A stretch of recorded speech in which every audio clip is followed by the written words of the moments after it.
Okay, people, welcome back to another Fwoosh review. Tonight, I am going to put together and then review the Bandai 1/12 scale Star Wars model kit of R2-D2 and R5-D4.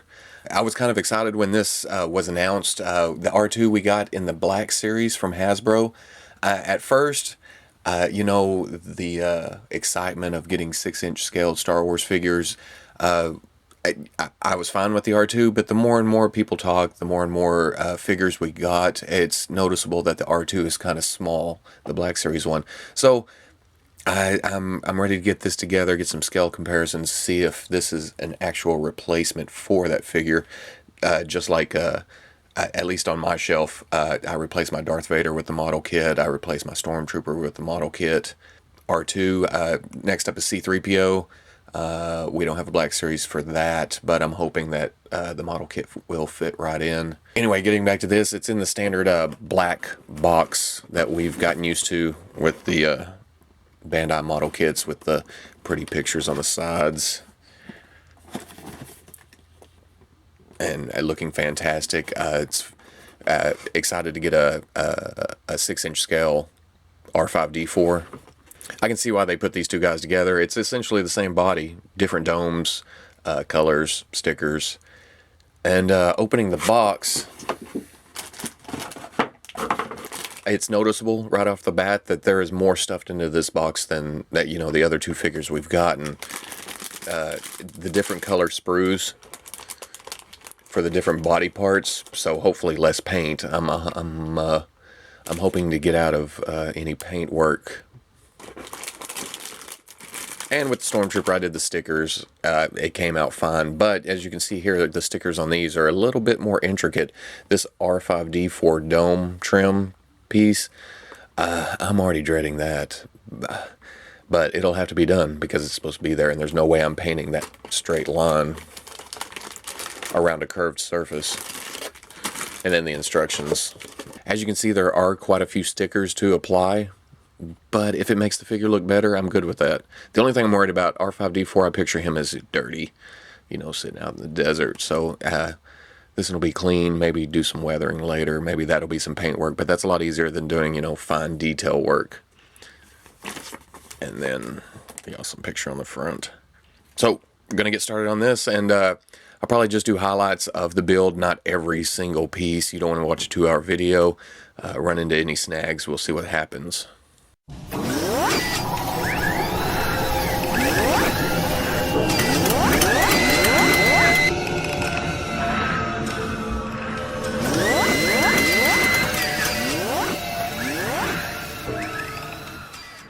Okay, initial reaction after unbagging the sprues themselves. Holy hell, this is a lot of tiny little parts.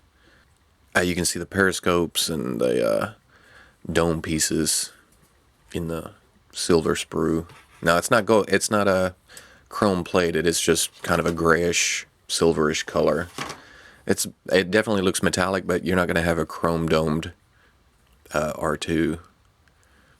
Just tiny little pieces. And I do like that they've come along and colored these sprues where, to avoid paint. You have the blue, the black, the looks like a clear lens for R2, the red for the top of R5-D4 and the front of them, the gold tubings here, and then of course the white sprues, which, the main bodies, the trim, everything else. Now in the instructions, there's different steps. Most of the steps have both R2 and R5 on them to build, I guess, at the same time. I may just go through R5 first, because him being the dirty one, the desert one, more clunkier, I'm not as worried about getting screwbally with him. So I'll go through him, and then I'll probably come back and build R2 after I have a feeling for what exactly is going into this kit. And then when you get to the end, it's pretty much 2 separate sets of instructions for the domes. Getting this piece in here was kind of a bear. Just tiny, small little pieces. All the colors are on the back, showing through the front. But looking good so far. Okay, for this piece right here, it's just a flat octagon with 2 rectangle pegs on the back of it. I put that in. It didn't feel like it was going to be too secure. I'm sure it would have been okay, but just to be on the safe side, I added a little bit of super glue just to keep that in there. It didn't snap in. It was just more of a tension that was keeping it in. I'd rather have super glue on it than, you know, looking through the carpet for a piece that small, and it was thin, and it was on one of the bigger spruce, and it was kind of hard to trim up. So I'm not losing that piece. It's staying in there. Okay, during assembly, it does require you to put some stickers on. I guess the vents on the side, they want it to be blue underneath. Now, I don't know, I don't read the language, but it does have sticker sheet 1 pointing towards these 2 sections right here under the vents. So it was pretty easy to figure out. Plus on the actual instruction part, or the decal instruction part, they point 1 to those vents. Wow, those cables right there, those are kind of scary. I've still got a little bit of, they're hard to trim. They're a little bit flexible. They're not like the rest of the plastic. They're not, it's hard to explain. It's softer than the hard plastic of the body, but it's not a rubber piece. It's kind of just, maybe it's because it's so thin. I don't know. They look cool though. I didn't glue these in. I'm not too worried about them. They are perfectly shaped. I accidentally really hit these 2 attachments right here. Plugging these in, it just kind of slid right in there. I mean, there's no flexing to get it in the hole or anything. But, wow, that looks a lot better than I imagined it would be. Okay, don't be an idiot like me who forgot to put the piece behind here to make that actually red. Somehow I skipped that step all the way back in 1. And I got to 8. And I started looking ahead, you know, and seeing that, oh, wait, this is supposed to be filled in. And I didn't realize it till then. I had to go back and split the torso back apart. And, which was kind of scary. I was afraid some of these doors would pop off as I was, you know, yanking it apart. But everything seems to have stayed on. I did have to go back and cut these stickers right here because it was holding the seam together, which kind of sucks, but it'll be covered up by the grills that go over it. So, yeah, don't get in a hurry, I guess what I'm trying to say, because I was all excited. And that just pops through, and there's the red. I guess I need to put all this back together. Okay, on the legs right here, there's instructions for this little tube that goes into the side of the leg right here. There's a peg, and there's the peg hole. And I have no idea how easy this is to see right here. One side has a sculpted part filling the gap. The other side here doesn't. It's open. That goes to the top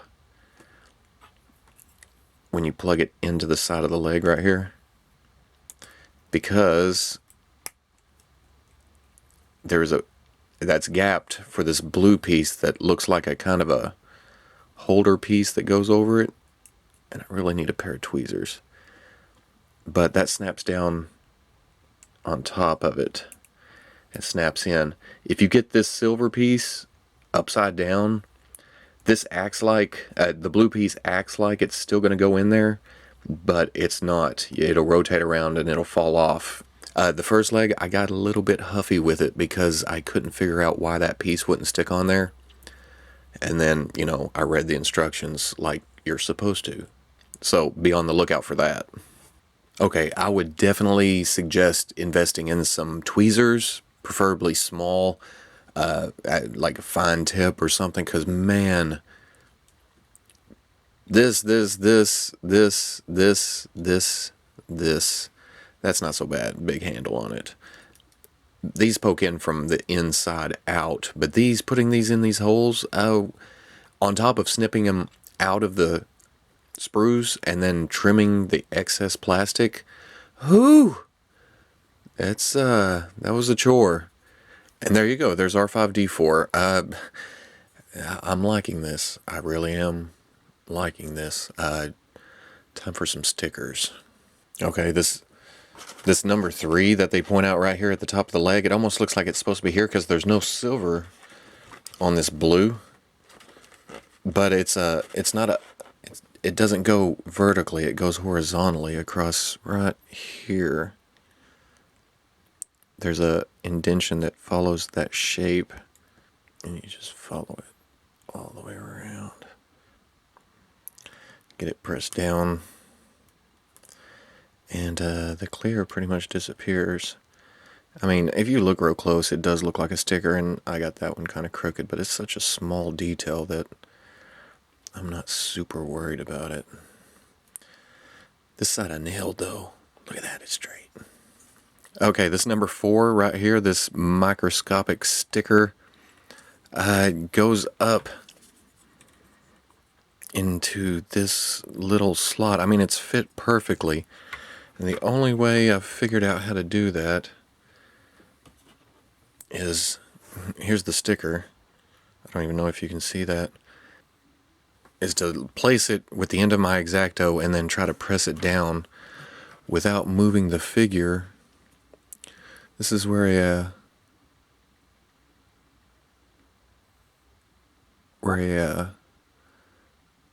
a vise would come in really handy. I'll have to remember that.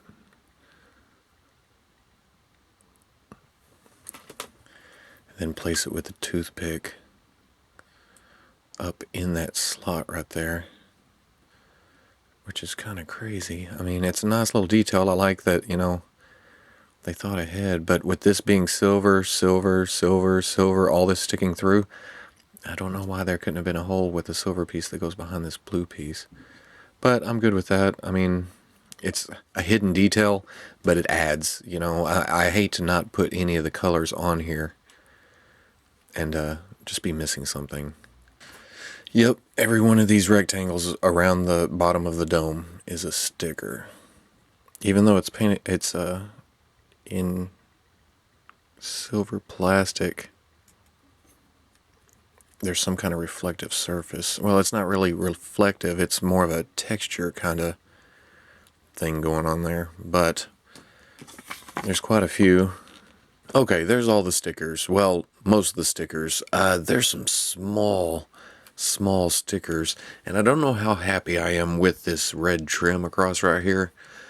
It goes kind of crooked. I don't know if that was me applying it or what happened there. I didn't get that side to quite match up either. But I didn't put it on every sticker, like I said. I put on the majority of them. You can see these tiny ones, all these silver ones, the red ones, the trim piece. But there's a couple pieces like that go right here to make these silver with a blue inside. I don't think I'm going to do those. I think I'm going to come back and paint those, because the more I look at these right here that try to make it look like a grill with silver underneath, the more I don't like it. The sticker just doesn't work right there. I don't think. I may peel those off, or I'll leave them on him and then paint them on R2. But I'm definitely painting these silver right here. And then these two dots are gray, but the sticker for it is one sticker. So when I try to put it on there to make those two silver, there's like the clear, you can see the outline of the sticker and it pops up and it doesn't quite lay over it right. So I'll probably paint that too. Okay, R2 coming together fairly quickly. I know what I'm doing this time. The parts, it's more intuitive. I know where to look for parts. I know exactly what they're talking about when they say this part goes this way, this part goes that way.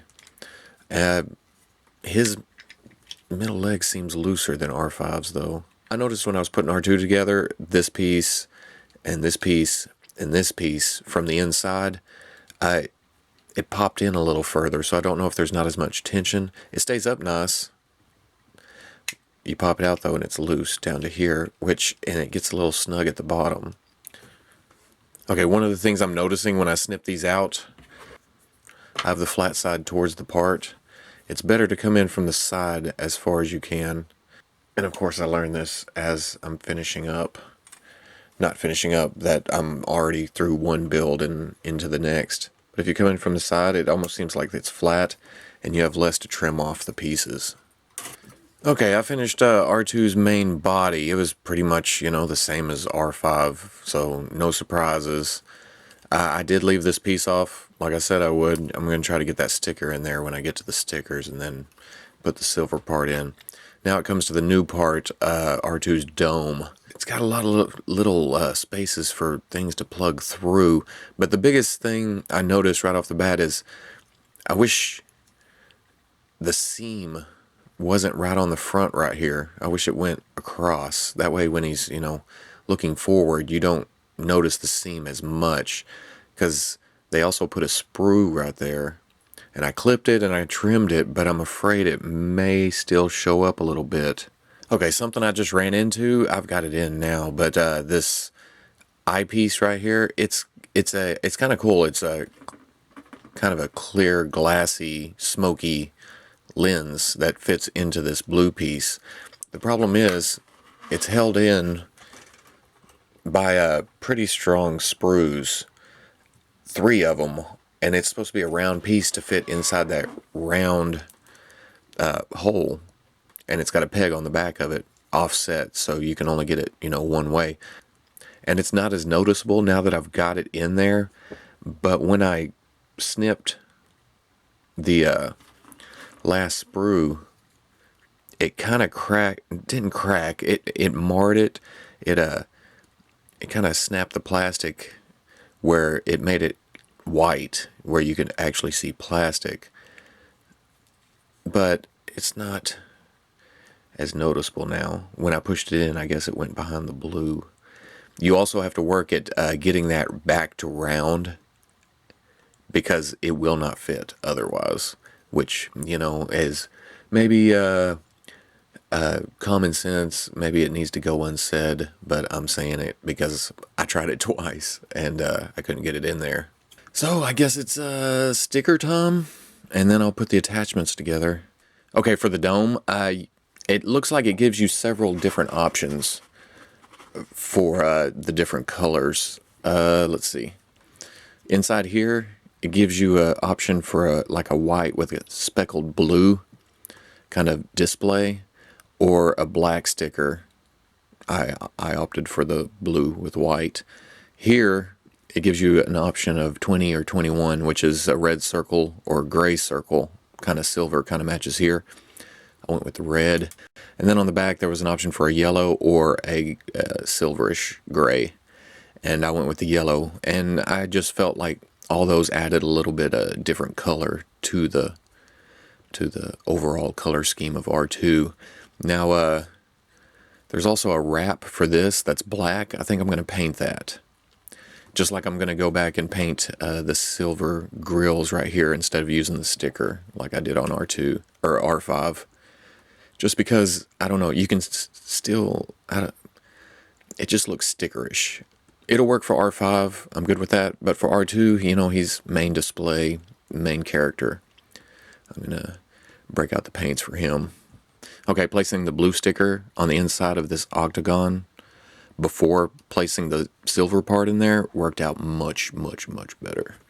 You can see how kind of sloppy it is on R5.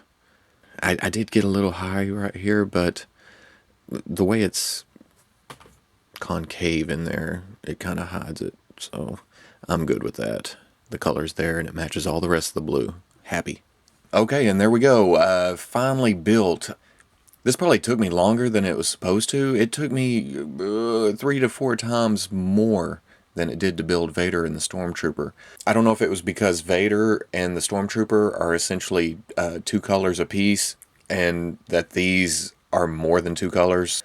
A lot more pieces. Quite a few tiny pieces that took a while to trim up and get looking good to fit on here. The stickers. Now, I didn't do the stickers on Vader. I did do the stickers on Stormtrooper, but there's not a lot of them. Here, there's quite a few stickers. And this trim piece on the top of R5's head was troublesome. these stickers right here inside this silver concave part, troublesome. These center stickers here on this, I don't know what this port, this vent right here, the center one's a sticker, and then each corner is a separate sticker. The stickers inside the eyes, this big stickers weren't that bad, even though looks like I kind of got crooked on one of them. Tiny stickers here, tiny stickers here, here, and here. So yeah, I'm gonna say it took 6-7 hours, maybe even 8, including I went back and painted some parts. As you can see, I did paint these detail lines on R2. These are painted, and it's a little rough, but it doesn't have that faded frosty look that this clear sticker caused over the blue right there. Now, another thing that took so long was getting all the accessories out, figuring out all the panel lines, that kind of thing. Essentially, all these panels on the front where he usually has attachments, and then all these blue panels on top come off. Unlike the Black Series R2, these pop off. They don't swing out. There's an alternate piece for each panel that plugs in to simulate that it's open. So there is that. And then he has 1, 2, 3, 4, 5, 6, 7, 8 ports on the front, and then 3, 4, 5 ports on top underneath each of these. You're going to get quite a few display options if you don't want him just plain Jane on the shelf. First off, this thing, I have no idea what this is. I don't seem to remember it, but the instructions say to plug it in the top right there. He has his grabby claw that goes right here, and these just plug into a hole on the inside of the body.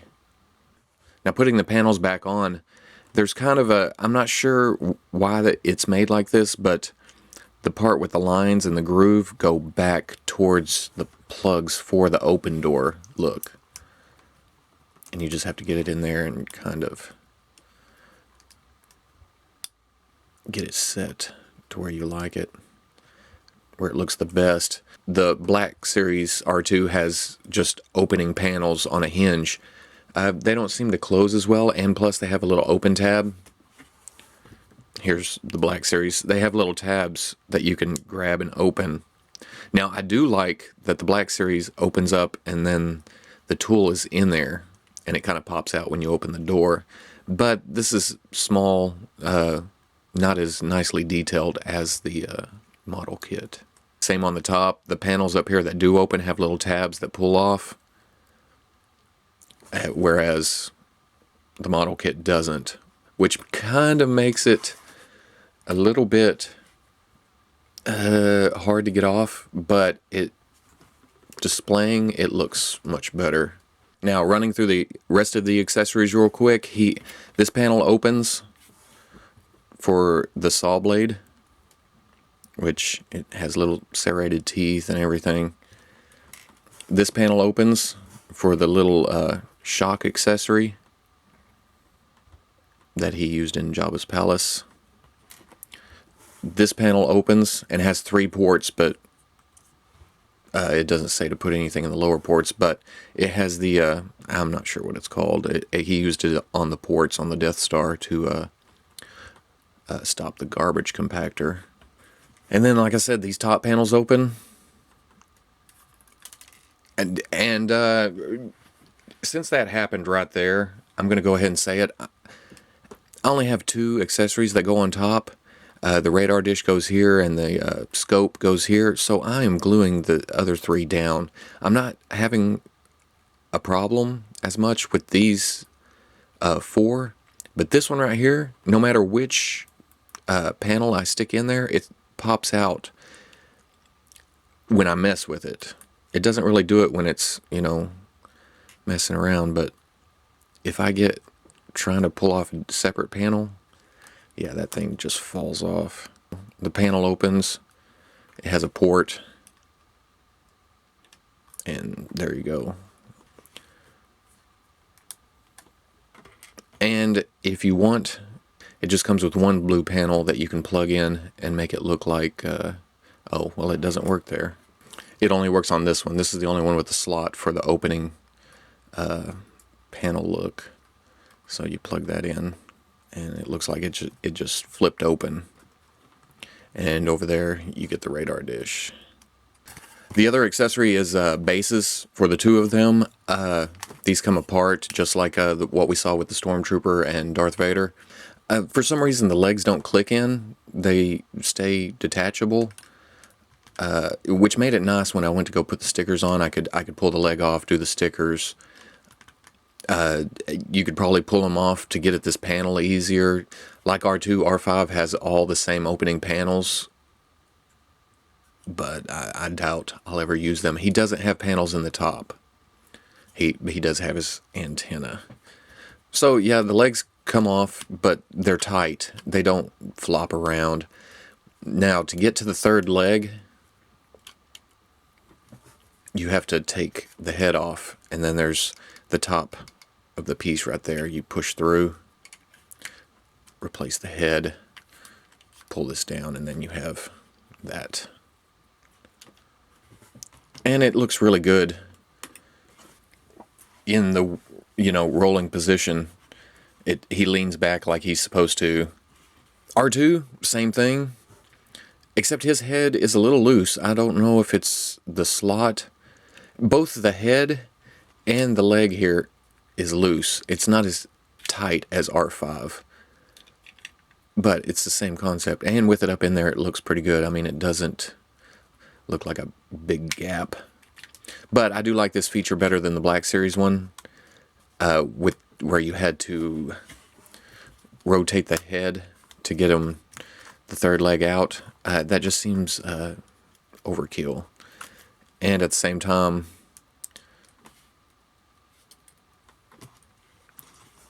you can't just move the head. If you try to turn his head this way to look, the third leg goes back up into the body. So you have to rotate all the way back around to get him into a position that you want. And then you have to roll it back up to put him back in there. Okay, here's a scout shot with the Black Series R2, and then the two models, obviously. You can see there's quite a size difference. I was afraid that it may come in a little small, but I'm thinking that the model kit R2 is pretty much bang on perfect scale. I hate to say perfect. It's probably not perfect. I'm sure there's some nits to be worked out.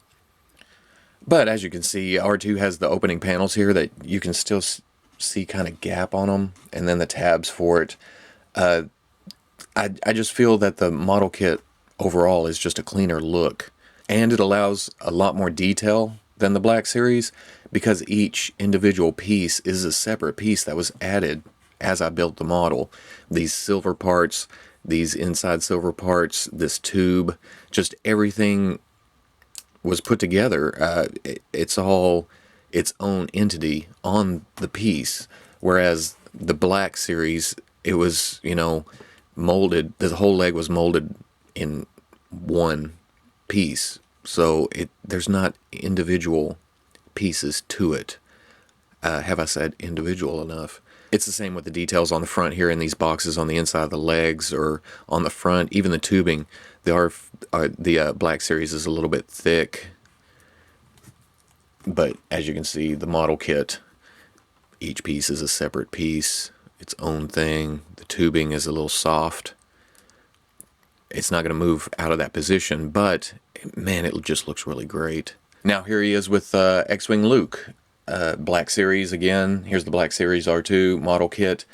Again, I feel like with the top of R2's head coming up just a bit above Luke's belt, it's looking more and more in scale with the Black Series. I'm going to try to dig up some movie shots. The one that comes to mind most of all, and I think somebody posted it on the Fwoosh forums recently, was right after they pick up Luke from Bespin, and he's, in the little medical unit, and he's watching out the window, watching the Millennium Falcon take off. Everyone's backs to the window, or backs to the screen, looking out the window, and R2 is over here with 3PO, and Luke is standing over here, And even though I don't have it in front of me, it it's looking pretty good. I'm thinking, once again, the model kit is going to replace my Black Series figure on the shelf. So I think that's all the features of the model kit. And I say it all the time. I post articles on the front page. I post posts. I post on the forum saying that I love these things. I post videos that I love these things. I should be getting some kickback for this. As much as I say that I love these things, I have to say I ain't lying. I love these model kits. This one did take a long time. I stayed up till 3 o'clock in the morning when I had to be at work at 6, building this, just because I was excited as hell to get this built. Well worth the money. I think it was like 15 something before shipping from China. I can't, you can't beat these. The build is fun. The figures come out perfect. Again, I say perfect. For me, the figures come out as close to the movie as you could possibly get. And that's just my opinion. Don't go quoting me on that. Yeah, I can't wait for more. I'm afraid they won't get to more than armored characters or droids or troopers because of the format itself, the limitations in color pieces that you can have. I can see maybe a Boba Fett, and I can see maybe even, Zuckuss and Forlom. I can definitely see IG-88. I mean, that's just, if he doesn't come in the line, I'll be surprised. If they do happen to go to the prequels, I can see troopers, just army built, Phase 1 and Phase 2 clones. But for characters like humans, Luke, Han, that kind of thing, I'm afraid that, and please surprise me, Bandai, I'm afraid they can't get to those because of how detailed the skin would be and eyes, unless they want to make those all stickers, and that would be crazy insane because I nearly went blind doing these. So definitely go out and, buy these. I'm sure if you don't want to import them, I'm sure they'll be on Amazon quick enough. They're going to be on Big Bad Toy Store, the usual outlets.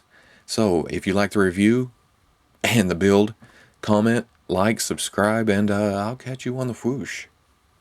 So yeah, I don't know. He looks scrawny now. This one looks armored. It almost gives me, maybe it's the helmet. It gives me a vintage vibe, like my figure from way back in the early 80s. So, what can I say? Go out and look at that. Yeah, those are definitely getting glued.